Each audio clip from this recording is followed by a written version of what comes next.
Hello and welcome to Match Fishing TV. In this week's episode we're looking at the Maver Match Disqualifiers at Tunnel Barn and Decoy. There's the Oxford Summer League and we'll be talking about the River Yare Festival. Joined in the studio by Tom Scholey. Hello. And the recently married Joe Carass. Good evening. Oh lads, how's it been while I've been away on holiday? And as you can see I'm still really on holiday. Well, when you went, we should have, haven't we? Oh, yeah, we've all been out, haven't we? We've all been away, haven't we? It's been Yeah, lovely. well, I've not broke anything. The studio's still here. Okay, let's get straight into the matches. Tom, the Maver Match Disqualifier at Tunnel Barn Farm. Yeah, as expected, a very prolific match and won by somebody who's probably built a reputation as being one of the very best F1 anglers out there, really. Steve Openshaw.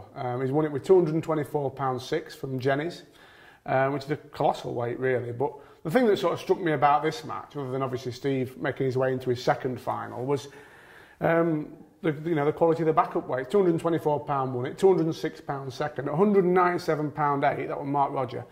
And there were 12 out of the 13 sections won with over £100. Like Grimsby. Phenomenal fishing, isn't it? Grimsby docks. I mean, just going back to Steve though, I mean, he's made shallow fishing for F1's an absolute art form. I mean, he wins matches weekly at Partridge and venues like that. Absolutely deadly angler, and you wouldn't bet against him in the final, would you? No, absolutely not. The thing is, he's got his own commercial fishery, and he owns Lingmere Fisheries, which is obviously out on the Wirral there. So he's surrounded by it. He lives and breathes it, and he fishes sort of a lot of matches every week. Very, very difficult to beat come the final, I think. Yeah, and Jamie Hughes are a formidable team, aren't they? Absolutely, absolutely. Okay, and then there was another qualifier at Decoy, Joe. Yeah, at Decoy, and again, it's very similar to Tunnel, isn't it? Loads and loads of fish. Big weights, always a guarantee. And Adam Playford won it with £208 from the prolific and awesome Beastie Lake.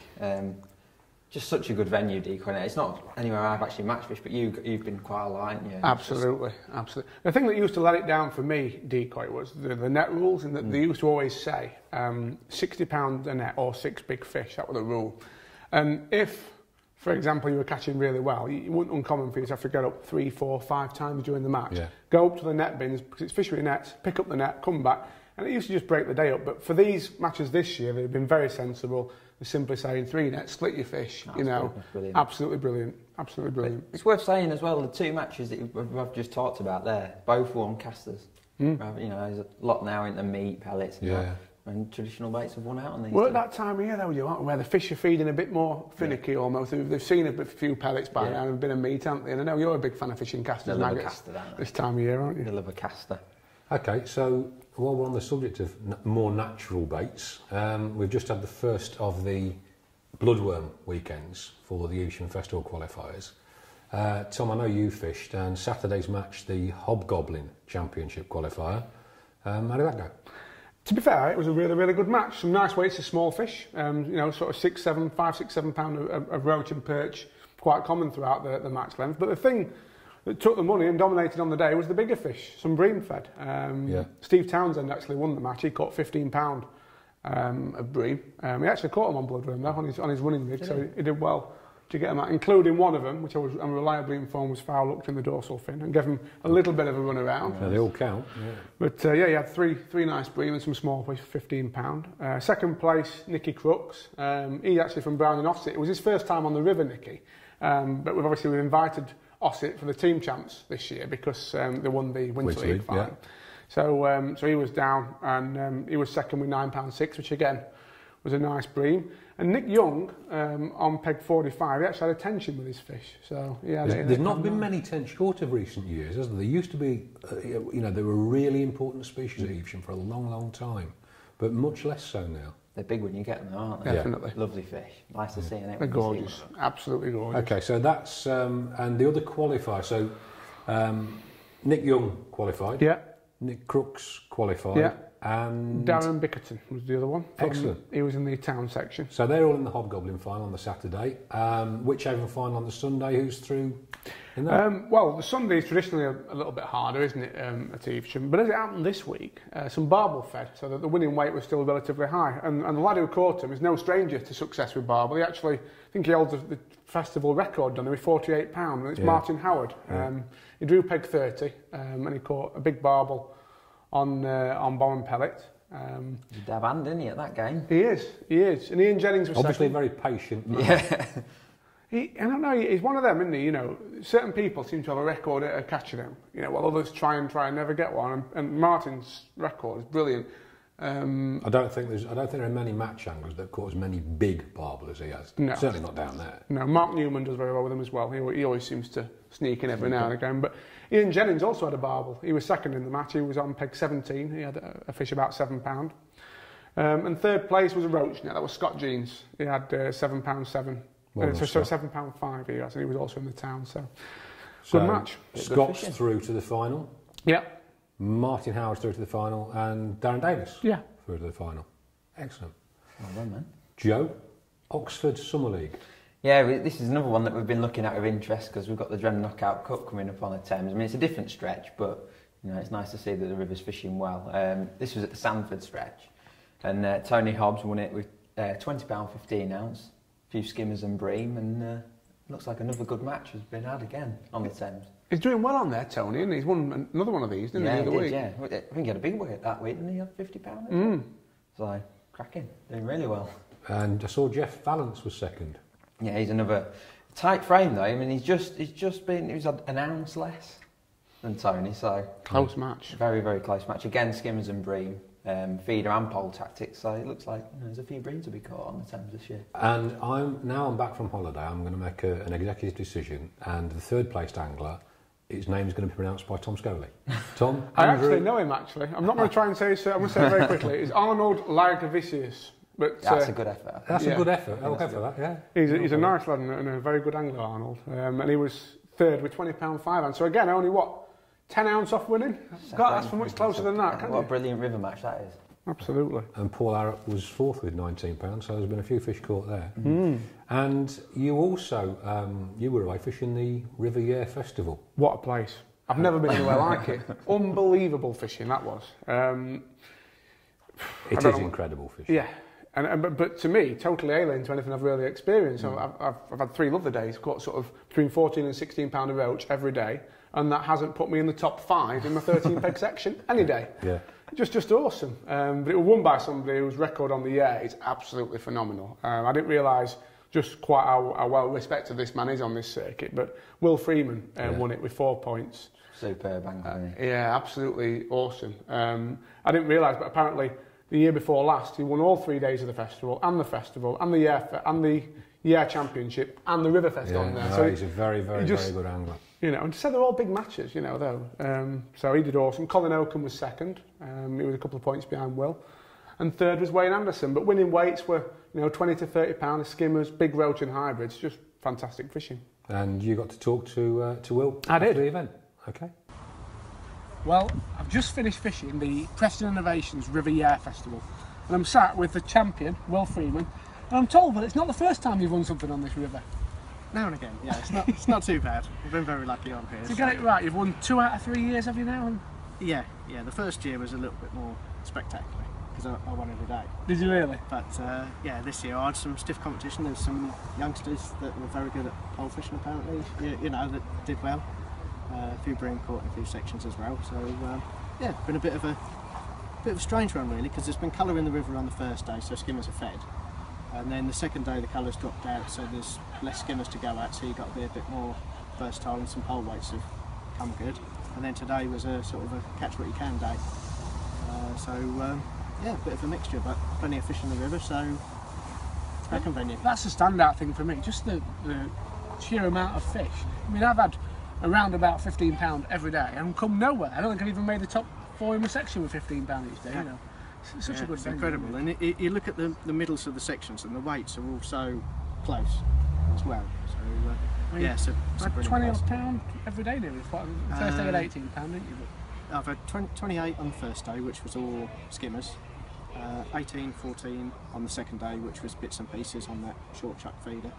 And then 27, 10 today on the short chuck feeder again. So 1 day of skimmers and 2 days of bits and pieces, but loads of bites, loads of fish. That short chuck as well, bear in mind you missed loads of bites on that, so it's a very busy day. Yeah, definitely. 2 days running, so Well, absolutely awesome. Cheers. Thanks very much. Congratulations, mate. Nice to see you here.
Welcome back.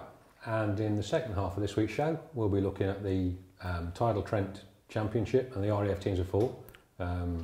Looking ahead to this weekend's Division 1 National, the Boston Bowl, and we'll be taking a look at the Veterans Championship final back in Summers. Joe, RAF teams of 4 on the Tidal Trent. It's looking quite good, isn't it? Yeah, like you said, everyone's like keen on for information because the Division 1's on the venue this week, and it's fishing well. You know, this is one that's it runs every year, traditionally the week or a few days before the national itself. And my best man at my wedding, Lee Carey, came out on top. £27 for a roach on a waggler. I mean, what a day's fishing that is. Awesome day's sport, isn't it? That sort of day's fishing you dream of, isn't it? Yeah. Peg 65 at Besthorpe, so brilliant, well done to him. Sam Merry was next to him on 67, he had £17. I'm not sure what he's had, I assume it was roach again. And then Kai Joran from Browning Hot Rods was third at North Clifton 18, so... No. It was a good close match, wasn't it? I think a lot of people had double figures though, speaking to and made up of small fish. But the interesting thing was, it's obviously been a very good tide. If you're going to get that many bites, then the tide is, it's been a favourable tide. You probably had a run off for 5 hours, I'm guessing. Well, that's what Matt Godfrey said to me when I spoke to him this morning, because obviously Barnsley won on the day there with 25 points, Derbyshire Angling second with 28 and Hot Rods third with 30 points. But next weekend's national's different. It's a split tide. Totally different so match. Matt reckons that there won't be as many float fish to be caught. There won't. I mean, if it's a split tide, it will either be at the top or the bottom. I haven't looked, so I can't tell you. But what it will mean is that it'll almost be stood still for an awful lot of the match. And that doesn't bode well. I've always been in favour of using tidal venues if they're suited to a national championships, stick a national championships on them. But you've got to look at the tides. And the thing is, the tides, 20, 30, 100 years in advance what the tides are going to be. So it's not that you can't plan for it. That there's every chance that this match could have been, on a better tide, it could have been the national everybody was talking about forever. It's interesting you should say, I was talking about this last night with Darren Davis and a couple of others. And, his point, I think it's a point well made, is why have it on the tidal trend? Because it's actually a very specialist venue, very difficult venue. You need 14, 15 foot feeder on. But it's a good set of skills to learn, as long as they're going to give you half a chance of getting a bite. To me, that's the thing. I was never comfortable fishing tidal venues, but I always saw them as a challenge. Yeah. And I'm quite happy with that challenge, as long as, I'm going... Some bites to be had. Yeah, as long as there's some bites to be had. But on a river that's low and standing still, or even a river that's high and standing still, the fish, when the river moves, that's when the fish feed. But the normal Trent's full of fish, isn't it? The normal Trent, you could have it on a canal. There's lots of venues that are much easier to fish, and that's all. I think at a time when numbers are dwindling in national championship, you've got to make it as accessible to people as possible, and as many people as possible. Yeah. So maybe somewhere that's a little bit less daunting might not go amiss next year. Okay. Tidal Trent Team Championship. Yeah, in contrast to the day before, obviously where there was a lot of small fish, this match on Saturday was dominated by some bigger fish. Ray Jackson from Maven North West won it with £20.15. He caught 3 barbel on feeder tactics from peg 30 at Lauterton. And Steve Hemingway was second. He caught £20, I believe, or a bit less than, a smaller £20 than Ray, should I say, also on just behind, on feeder tactics. And Neil Parkinson was third with 15.13, but a few more better fish, a few more skimmers. And feeder seemed to dominate a bit more. But that just goes to show you, doesn't it? Because Steve's been on Besthorpe 69, which is right near where Lee and Sam framed from the day before the roach, and he's had, feeder fish. So it just shows you that 2 different days, 2 totally different venues. Interesting. No, it's been good. And how big are these barbel there? Are we talking about half a dozen fish? You're talking about 2 fish, 3 fish? I'm not sure exactly how big the ones that Ray caught were, but there are some smaller ones in the river. I know Matt said they had a team line-up at Besthorpe the other day, and Glenn Lawrence had about 10 barbel in his net, but they're all this sort of size. Yeah. I remember drawing at Besthorpe a few years ago, and Mick Biles was up from me, and he rang me and he says, "What you got, Joe?" I said, "Yeah, I've got like 5 barbel." He's like, "Oh, might as well pack up." I didn't tell him they're only that big. It's nice when you can do that. Joe, Boston Bowl. Yeah, this is one of the flagship events at Barston. It's a brilliant venue. It's built for big match fishing nowadays, isn't it? A lot of finals there. And nice to see Lee Farmer Mushy winning it with £131. I mean, he's had a great day. Peg 25, which is a favoured area. Just fish method, not too far, sort of 50 metres, and just caught carp and F1s and a few bream all day long. What a great, love the day's fishing. But he's been pushed hard. You know, Neil Carass was right near him, and he's had £123. So he's probably 1 or 2 fish behind, but looks like that's been another good match. Absolutely. Boston. I think he won £1,000. I think, didn't he? Yeah, I think on that one he'll won £1,000, and Neil Carass won't have won anything. Yeah. It's normally the way they pay that match out is the winner. The winner takes it all, and then £100 per section. Per section. So provided, unless Neil was in a different section, which he may have been actually. Oh no, next peg. No, next peg. Yeah. Oh. So yeah, 24-25. So he might not have won anything, bless him. No, I think it's been. That's why I got a car. Carless. You get it? Sorry. Bloody hell, eh? It's a gift, isn't it? Should we move on? Let's move on to the Maruku Veterans Championship. And I've got to say, before we even get into this, that there has been there's a bit of contention with this, unfortunately. And hands up, when we first announced the Maruku Vets, it appeared in the magazines as 55 age limit. But I, being over 55, said, well, hold on a minute, veterans are over 60. And so that was the rule that we went with. Now, unfortunately, we got a phone call on Wednesday evening from the winner, and so I've just found out I'm too old. Yes. Yeah, I felt ever so sorry for Jack, you know. Not old enough. Jack Harness. Not old enough. Yeah, sorry, not old enough, sorry. Yeah, bless him. He had £100, brilliant net of fish. He won the match quite comfortably, caught on the method feeder. Payout were done. I mean, the day was a great event and a great success. Maruku really got behind it. Everybody who took part got a goodie bag worth 30 quid, you know, and there were loads of money paid out. £100 every 4 pegs and a lot of money to the main frame. Jack obviously won on the day, but then that night when he got home, he did realise that, you know, shit, I'm too old. So he rung me up and said, you know, look, this is a situation. What should I do about it? And obviously it put us between two stools, really, because... Yeah.